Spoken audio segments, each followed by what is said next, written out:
তো আমি অনেক দিন থেকেই ভাবছিলাম যে নানপুরি বানাবো, তো বানানোই হচ্ছিল না। তাই ভাবলাম যে আজকেই বানিয়ে ফেলি।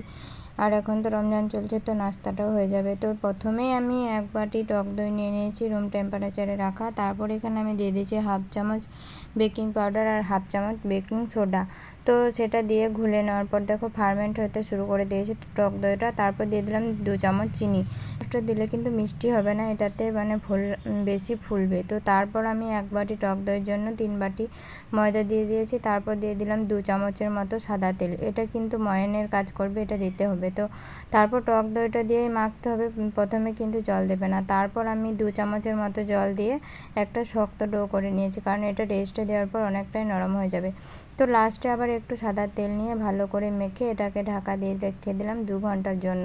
তো দেখো তারপর কত সুন্দর ফুলে উঠেছে। তো তারপর আমি হাওয়াটা বের করে নিলাম, তারপর একটু থেসে নিলাম। তারপর হাতে তেল লাগিয়ে এটা ছোট ছোট লেচি কেটে নিয়েছি, মানে লুচি থেকে একটু বড় আর রুটির থেকে একটু ছোট।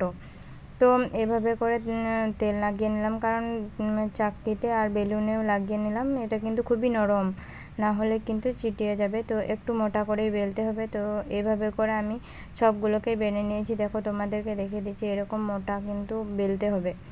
তো এভাবে করে আমি সবগুলো বেলে নিয়েছি। দেখো কতটা মোটা করেছি, এরকমই করবে। তো তারপর তেলটা গরম হয়ে যাবে, যখন খুবই গরম হয়ে যাবে তখন এটাকে ছেড়ে দেবে। তো দেখো কত সুন্দর ফুলছে আমার নানপুরিগুলো। আর আমি সিরিয়াস বলছি, প্রথমবার বানিয়েছি কিন্তু অনেকটাই সুন্দর হয়েছে। আমি ভাবছিলাম যে হবে না, কারণ আমি কখনোই তো বানাইনি।